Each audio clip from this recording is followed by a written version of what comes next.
Mais avant toute chose, prenons la direction de la gare de Lyon à Paris. Oui, où la circulation des trains doit reprendre progressivement après les sabotages. C'est la collision d'un TGV avec un arbre ce matin tombé sur les voies à cause des orages dans Lyon, à 2 heures de Paris, qui a provoqué la pagaille. Alors les passagers s'agglutinent sur les quais. Aucun train n'a roulé une bonne partie de la journée entre Lyon et Paris.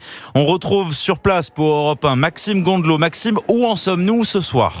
Eh bien écoutez, je suis actuellement hall 2 et beaucoup de voyageurs attendent toujours de pouvoir prendre leur train. Personne ne peut accéder au hall 2 depuis le hall 3 pour éviter les engorgements.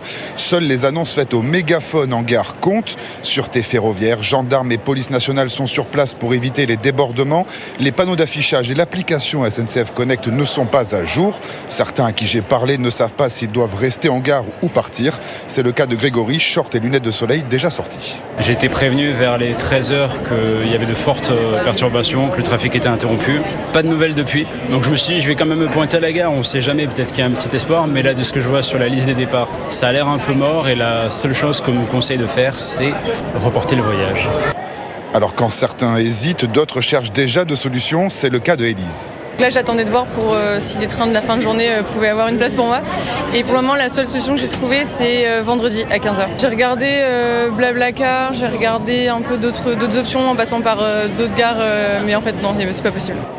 Alors les travaux sur la deuxième voie qui a été impactée devraient durer jusqu'à 20h ce soir. Pour l'instant, les trains circulent dans les deux sens, mais en alternance sur une voie, d'où les retards. Et sur son site, la SNCF annonce que le trafic sera totalement rétabli sur la ligne sud-est à partir de demain.